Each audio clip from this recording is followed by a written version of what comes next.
And while the Biden administration refuses to take on China, parents all over the country are standing up to the threat of critical race theory. It's taking over kids' education. My next guest went viral, and he had a brilliant takedown of the toxic ideology at an Illinois school board meeting. Watch. When you talk about critical race theory, which is pretty much going to be teaching kids how to hate each other, how to dislike each other, I don't care what you say, it's pretty much what it's going to all come down to. 2 medical degrees, no mom, no dad in the house, worked my way through college, sat there and hustled my butt off to get through college. You going to tell me somebody that looked like all y'all white folks kept me from doing that? Joining me now, the man you just saw, Ty Smith, Illinois dad and radio host.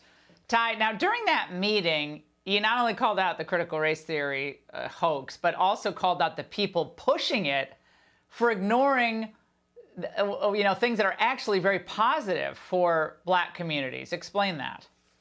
Well, the thing is that most of the time you have people in a room and it seems like everybody just kind of jump on board with what's going on. They give no thought to it. They ask no questions, just said, oh, if this person says it's right, if this person says it's right, well, this must be right. So let's everybody jump on board. And while I sat in that room, I looked around, I realized I was the only black person in there. And I had all these white people up talking about the black experience. And none of them looked like me in that room. And I'm trying to figure out, how did they know this? Because I've never seen any of these folks in the areas that I grew up in and lived.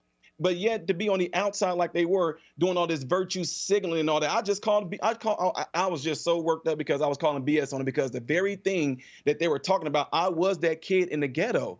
I was that kid in the hood. And I'm like, no, what y'all talking about, you guys weren't the problem.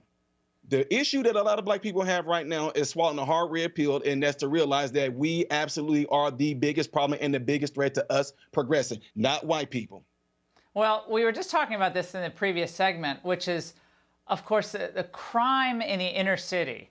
Now that we have a defund police movement, we have demonization of police are bad, not diverse, whatever the concern is. And this is leading to the deaths of more minorities. But yes, the media doesn't want to talk about that. That's not a convenient narrative.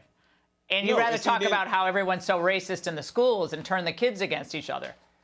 Right. They got you looking at, they got you focused on something else while something else behind your back is going on.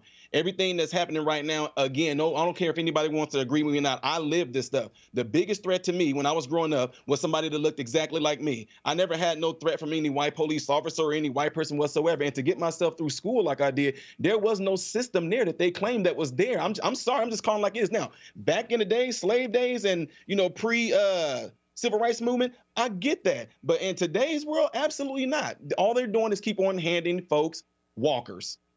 Why are they doing it? Why are they pushing this on the kids?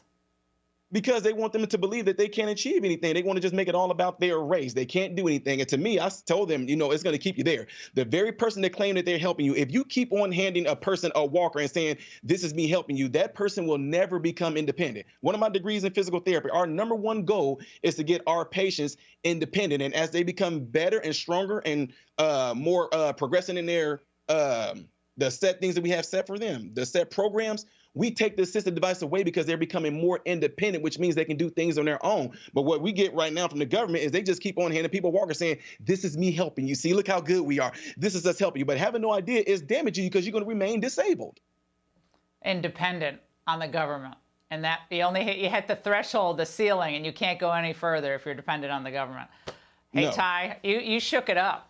You shook it up. Keep shaking it up. It was great to see you tonight. Thanks so much. Hey, Sean Hannity here. Hey, click here to subscribe to Fox News YouTube page and catch our hottest interviews and most compelling analysis. You will not get it anywhere else.